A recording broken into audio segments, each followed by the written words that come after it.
Ce qui avait fait que le nom de Jésus soit élevé, c'est parce que il avait obéi à Dieu. Et durant ton séjour sur la terre, tu as l'opportunité d'obéir à Dieu. Amen, amen. Le Seigneur Jésus a reçu le nom qui est au-dessus de tout nom parce qu'il avait fait la volonté de Dieu. Pendant ton séjour sur la terre, si tu veux que Dieu te donne un nom, qui sera l'une des récompenses, parce que nous sommes dans notre année des récompenses, on va parler des récompenses, alléluia. Sache que si tu obéis à Dieu, Dieu te donnera un nom. Dieu te donnera un nom. Pourquoi?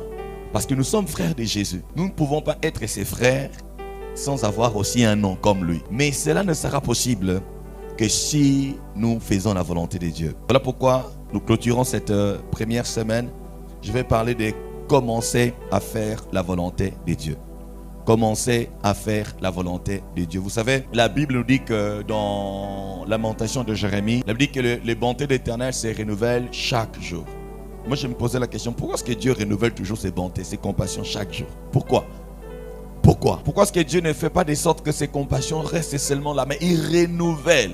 Pourquoi est-ce que Dieu renouvelle ses compassions, ses bontés chaque jour? Savez-vous pourquoi? Parce qu'il nous donne une opportunité d'entrer dans sa volonté. Il y a le passage de Proverbe qui dit, celui qui garde, je paraphrase, celui qui garde ses péchés, ses transgressions ne prospère pas, mais celui qui les avoue et les délaisse obtient la miséricorde. Alléluia. Vous savez, pécher, c'est pas seulement aller voler. Pécher, ce n'est pas seulement aller prendre la cigarette, aller prendre la femme d'autrui ou l'homme d'autrui. Ne soyez pas distrait. Alléluia. Pécher, c'est refuser de faire ce que Dieu te demande de faire. Quand tu refuses de faire la volonté de Dieu, tu pêches aussi. Tu pêches. Tu peux être enfant de Dieu.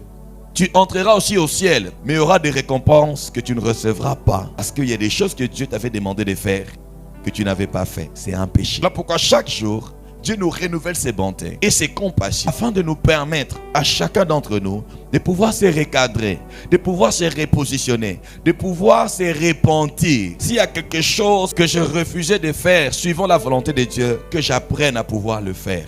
Si hier je n'ai pas pu le faire, qu'aujourd'hui j'arrive à le faire. Si l'année passée je n'ai pas pu faire la volonté de Dieu, que cette année je commence à faire la volonté de Dieu. Voilà pourquoi Dieu te renouvelle son souffle de vie. La raison pour laquelle la plupart d'entre nous aussi vivons longtemps sur la terre, c'est parce que Dieu nous accorde par sa patience les temps de trouver sa volonté, de chercher à connaître sa volonté, d'entrer dans sa volonté, de commencer à faire sa volonté. Jésus est venu dans le monde, il connaissait déjà la volonté du Père pour lui étant enfant. Voilà pourquoi il n'a pas traîné. Il n'a pas traîné. 33 ans, il est parti parce qu'il a fini de faire la volonté de Dieu. Alléluia.